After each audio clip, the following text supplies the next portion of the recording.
Age of the Prime's Megatronus the Fallen is Hasbro's flagship figure in their brand new toy line, picking up where Legacy United left off in adapting pretty much every design they can possibly think of from every single continuity, and in a slightly more interesting way to me. Don't get me wrong, I loved what Legacy was doing, especially towards the end, but it felt like there were several distinct toy lines within it, and it didn't feel like we had the same kind of unification that we're seeing out of Age of the Primes. I mean, Legacy United Wave 1, there were 3 very distinctive aesthetics going on within it, but then with Age of the Primes Wave 1, nearly every single figure is from a different universe, but they all sit really well together. You got your standard chugified G1, you got a little bit of IDW, some animated, and of course, Dreamwave. Which leads us nicely into the topic of today's review, so let's take a look at him. The sculpted detail and proportions on this figure are absolutely immaculate. It's gorgeous to behold. It seems to have lifted a lot of the details directly from the original Dreamwave art, while adding them to a slightly more modernized body shape. He's still got all of this angled armor plating on the chest with the vents in the same place and that little circle detail in the middle,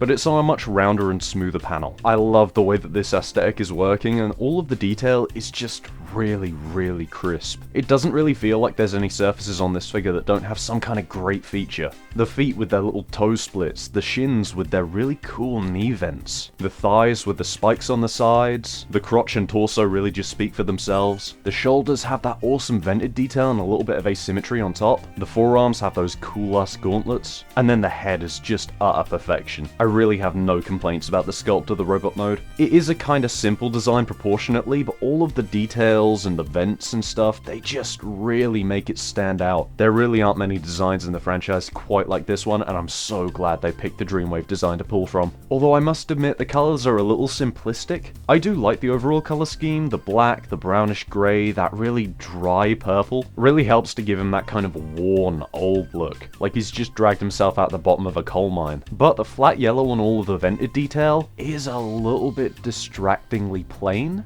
and some of it isn't painted the best, unfortunately. Now, if you do get the figure in silhouette, then this lights up like a Christmas tree and it looks great for it, but if not, it does look a little bit flat and bland. I appreciate that they went for painted plastic rather than clear portions, but I don't know, I would have appreciated an orange gradient or something. But if it really does bother you, you can just get the Toy Hack set, which fixes pretty much every problem that I have with the colours. But I think the real thing that makes this guy stand out beyond how great he looks visually is just how big he is. I expected him to be a little bit sizable, but not nearly this big. He towers over the other primes, he's a little bit taller at the head than 86 Optimus, and he's a lot broader. This thing is built, and it just earns him some undeniable presence. I really love the way that this figure looks, and you can make him look so much more impressive. Accessory-wise, he comes with the Requiem Blaster, which does look really nice. It's very boxy, it's very detached from the Megatron gun, but you can see where some influence is. It definitely has a fusion cannon-y vibe. Love that little symbol on top too. He also comes with this dagger piece, which seems a little small for him on its own, but it does have some really nice sculpting. But then you can plug it into this handle with this thing on the end, and it gives him this really cool staff that's reminiscent of the RID 2015 one, and I pretty much never have him without it. He gets so much presence from the melee weapon. There's also a couple of little small add-ons to the robot mode. There's this little missile pod that goes on the shoulder. You're not really meant to remove it, it's just kind of there. And you also get this cannon barrel to go over the shoulder, which I quite like the look of. And finally, you get by far his best accessory, a set of 4 flame effect parts. These can plug on the shoulders and the back, and they just give him such a presence, good god. The walking furnace look is so iconic, and I'm not sure it would have been pulled off nearly as well if these hadn't have been included. And that aside, they look really nice, and I love the gradient to them. Yeah, there's not one bad accessory on this guy. Even that little missile pod that goes on the shoulder has some really nice paint to it and really completes the look. And once you get all of the effects and weapons on him at the same time, then it really is something to behold. And even more so once you start making use of his exceptional posability. The head is on a pretty good ball joint with some great wiggle room. There's some excellent dedicated forwards and backwards butterfly joints.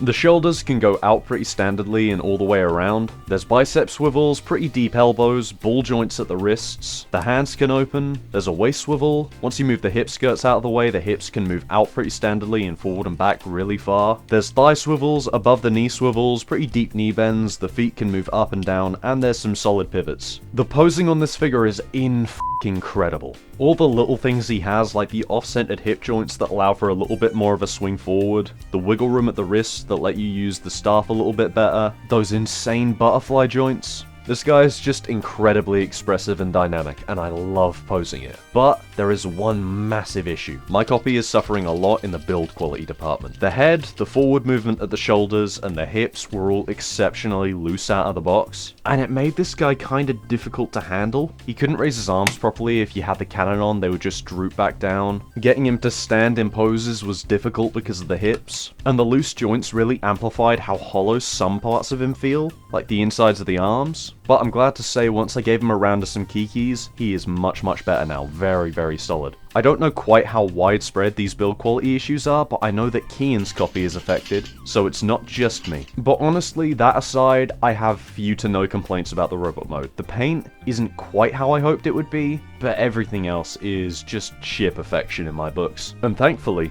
that continues into the transformation. This is a really fun conversion. It's a little bit simple, but there are a lot of different steps that you have to go through, and making sure everything's in the right order of operation is quite enjoyable. I love the way that the torso opens and flips around. That's really smart, although I do wish that it tabbed together a little better in the end. Getting the legs lined up is really fun. The only thing I'm not in love with is the turret, just because it doesn't really tab in at all beyond the two tabs on the side of the Requiem blaster. And that does honestly lead me into my biggest problem with this tank. The turret just isn't for me. It looks really good, but once you start getting a closer look, you start to see some waffling in the top, which is just not very pleasant to look at. And it is a fully functional turret with some great rotation, but when you're moving the cannon, it's either you move the cannon a little bit and you can't go any further, or you move the whole turret, but the arms don't plug into the sides beyond at the back, so they kind of just go off in their own direction, and it's difficult to keep lined up. This admittedly does annoy me probably more than it should, but when it's the only real problem aside from build quality issues that I've already fixed on a figure, it is pretty excusable. Especially when the rest of the tank is really great. There are a couple of little hollow spots under the turret, but you can't really see them too well because of the dark colors. But the actual body of the tank, the way that the front sits together and has those spikes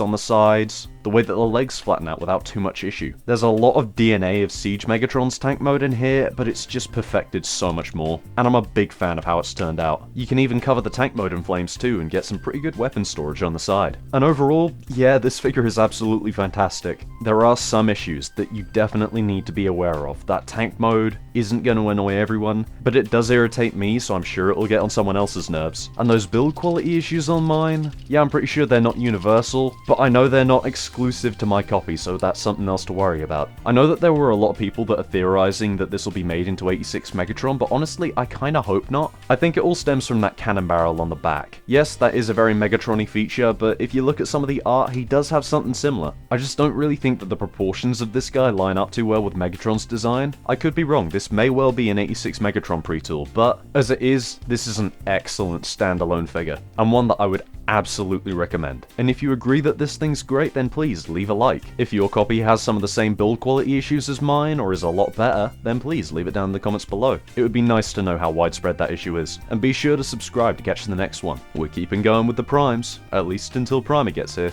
Maybe check it out on my Patreon if you want an early look. God, I'm really excited for the rest of these figures to turn up.